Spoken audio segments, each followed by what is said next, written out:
এই ଥଣ୍ଡା ଥଣ୍ଡା ଶୀତୁଆ ପାଗକୁ ଗୋଟେ ରାଗୁଆ ରାଗୁଆ ଅଣ୍ଡା ଝୋଳ ସହିତ ଗରମ ଭାତ ଖାଇଲେ କେମିତି ଲାଗିବ ଦେଖିବା କହିଲେ। ତ ଚାଲନ୍ତୁ ଆଜି ଦେଖିବା ମୁଁ କେମିତି ବନାଉଛି ଅଣ୍ଡା ଆଳୁ ଝୋଳ।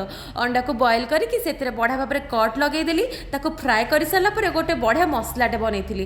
ଗୋଟା ଜିରା, ଗୋଟା ଧନିଆ, କଞ୍ଚା ଲଙ୍କା, ଧନିଆ ପତ୍ର, ଅଦା, ରସୁଣ, ମେଞ୍ଚେ ଧନିଆ ପତ୍ର ପକାଇବେ, ବଢ଼ିଆ ଫ୍ଲେଭର ଆସିବ। ଏପଟେ ସୋରିଷ ତେଲ ନେଇଗଲି। ତାପରେ କିଛି ଗୋଟା ମସଲାକୁ ଭାଜି ସାରିଲା ପରେ କଟା ପିଆଜକୁ ମଧ୍ୟ ଭାଜିଦେଲି। ଛେଚା ପିଆଜ ମଧ୍ୟ ଆଡ଼୍ କରିଛି। ଛେଚା ପିଆଜ ଦେଲେ ଝୋଳର ବହଳାଟା ବହୁତ ବଢ଼ିଆ ହେବ।